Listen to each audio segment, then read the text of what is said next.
Hey, as a home seller, have you ever had an agent say, let's keep your home quiet on the market?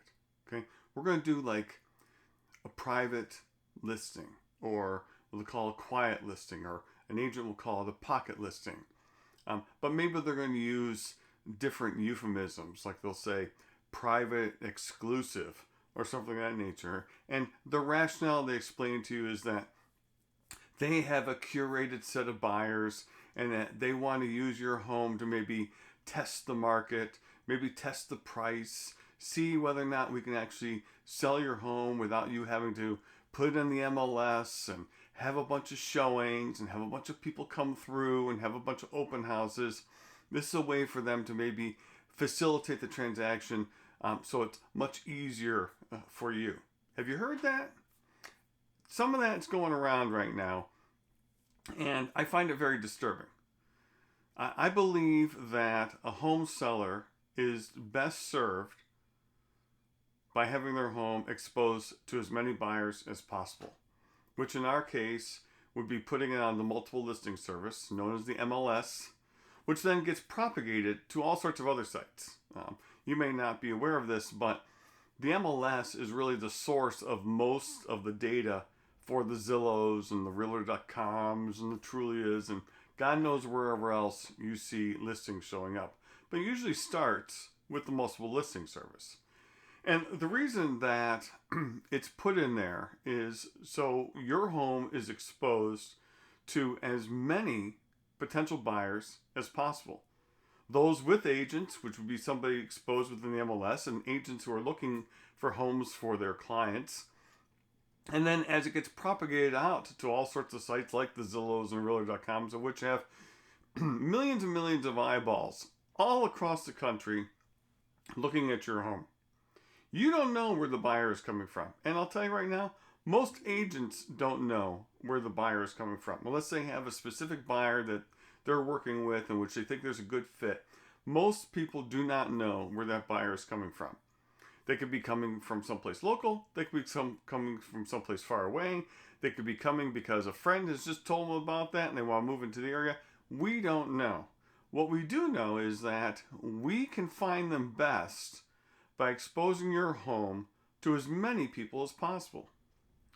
But there's some talk going on right now. Some of the larger brokerages have a problem with putting the home on the MLS. They'll say that a seller really, has the right to sell their home any way they do, and that's true. And you can expose your home to as many or as few buyers as you want. But you'll be best served by having more people want to see your home and more people potentially put an offer on your home than not. There may be some cases in which you don't want it on the market. Maybe you have a privacy concern. Maybe you're someone famous of which you don't want to have a whole bunch of people seeing your things or casing out your home. Maybe you have specific health requirements or something like that. And those can be managed and those can be handled. There are rules that we have as agents and brokers with belonging to a multiple listing service in which a property, once it's a listing agreement has been signed, is supposed to go into the MLS. It's called the Clear Cooperation Policy. Okay, and the reason for that is that they want the homes in the MLS because we think it best serves the consumer. But you can opt out of that. Okay, we don't have to have any kind of changes to the rules. The rules are already defined for exceptions, of which you can opt out of having your home go in the MLS, which that's not being explained to some of these homeowners. Now, why would agents not want to put your home in the MLS?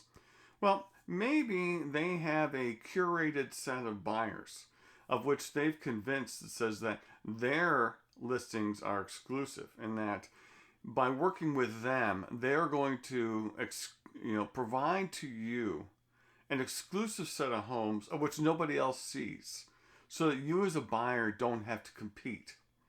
That they'll let you see the home and nobody else will see it, And then you'll be able to write your own offer for that home and not have to worry about going over the asking price or waiving inspections or whatever it is that you're fearful of in having to compete.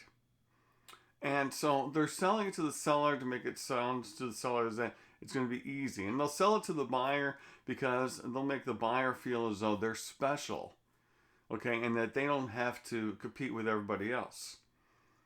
But there's a couple things you need to keep in mind. One, if your home isn't exposed to the market, you really don't know what the true value is. You don't know what somebody's willing to pay for your house. And maybe you have a price in mind that you'd be satisfied with, but it's very possible there's somebody out there that's willing to pay you $50,000 more for your home because that's important to them. But you would never know that if you didn't expose it to the market. If you are just allowing certain select buyers coming in and not exposing it to the market, they have no incentive to try to compete for your house. You'll have some asking price out there.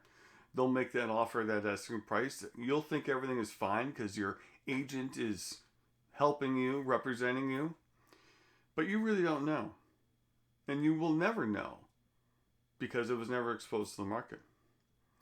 And if you're a buyer, well, you think you're getting in and getting some sort of deal, some preferential treatment because you're able to see a home and nobody else is going to. And there's going to be some price. And you're going to feel compelled, or the agent is going to encourage you to make an offer at that asking price.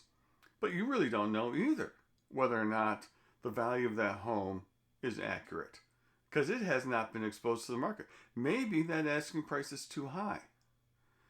And maybe once it gets exposed to the market will look at that home and do all of their interrogations, and they too will determine that the price is too high. But you will never know that because you'll have gone and paid whatever the agent has defined with the seller as the asking price. In addition, this also creates the potential for, I won't say abuse, but clearly it creates the potential for denying access to the home for certain people. Maybe they don't have a private exclusive agent. And maybe they have to rely on Zillow to be able to see properties. And maybe they're kind of new at really what the home buying process is. Maybe they're not as sophisticated or as educated. But they'll never see that home. And so they never have a chance to even make an offer on a home because they won't even know that home was for sale. And there's potentially fair housing issues as well. People could be denied.